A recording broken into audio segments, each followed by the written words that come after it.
तुम्हाला जर का वांग्याची भाजी आवडत नसेल ना, तर अशा पद्धतीने वेगळ्या चवीचा वेगळी पद्धत वापरून इथे आपण पदार्थ बनवतोय. तर त्यासाठी मोठ्या आकाराचे वांगे अशा पद्धतीने चिरून घेतले आणि काळे पडू नयेत म्हणून पाण्यामध्ये घातले.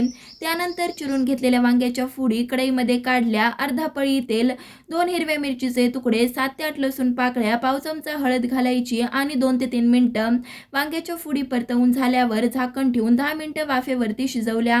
10 मिनिटानंतर फोडी चमच्याने ठेसून घ्यायच्या. एका भांड्यात काढल्यावर चिरलेला कांदा घातला, पाववाटी जाडसर दाण्याचा कूट आणि चवीपुरतं मीठ घालायचं.